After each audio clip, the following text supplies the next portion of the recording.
Sound design is navigated by a feeling.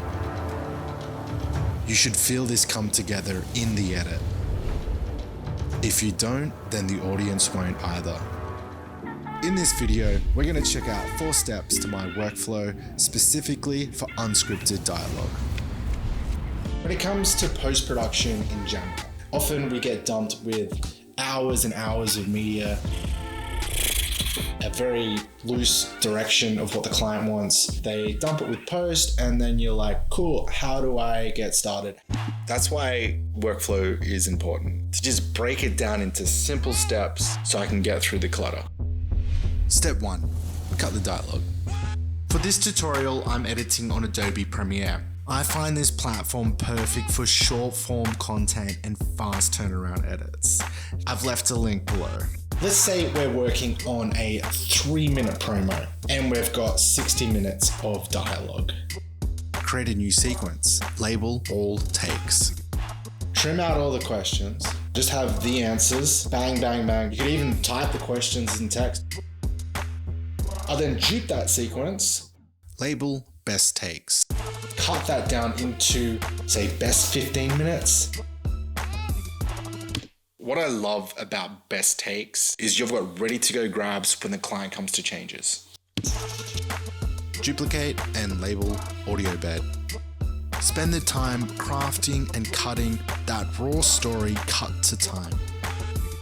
When you're doing all these repetitive tasks, you really want to just be using the keyboard. This is really a very laborious, tedious process, but fear not, the creative part's coming.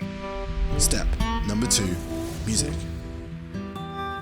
Music can make or break a production. This is one of the most important decisions you are going to make. Get the right track. How do I do it?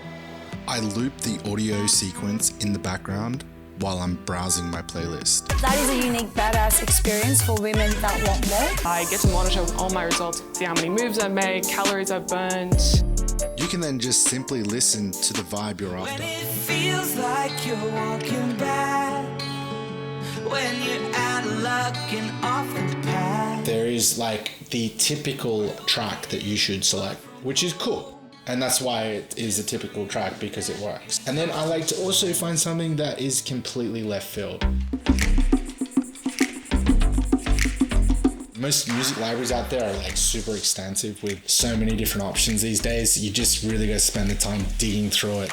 Make sure you look into the licensing details. I am using Soundstripe for all my YouTube content. I find they have the best value for money.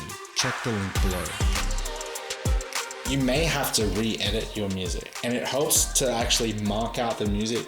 And I get really kind of anal with this, where I have different colored markers to show me what's happening with the song. So when I put the track on the timeline, I can actually tell when the track is building, when it's breaking off. So I can really cut up this track quite easily just by visually looking at it.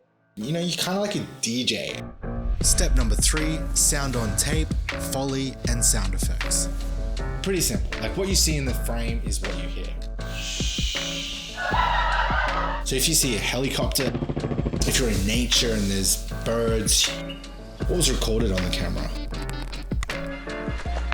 Usually there's some unique sounds that you're not going to be able to replace. For example, I did a rugby doco. The sound of that football game was super unique to its region. Couldn't just use a stadium sound. Say there's a big wave that's crashing and you go to ocean sounds and you hear seagulls and small waves, it just doesn't work. I've like mixed a thunderclap with some underwater sound. You can find some metal clanks and that could be someone slamming a door, I don't know. So the 4th and the final step is sound mixing. Myself, I'm an offline editor.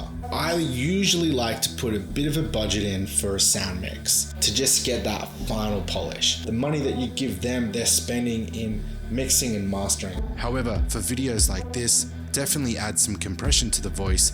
Also, I like to put a limiter on the master timeline.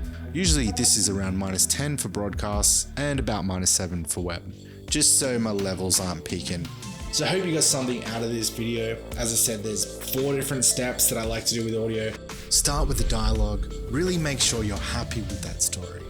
Music, get the right track. And then fill in your edit with sound design. Finally, make sure you get the levels right in the sound mix. Remember, we want to make an impact when we tell a story. However you can do that, works for me.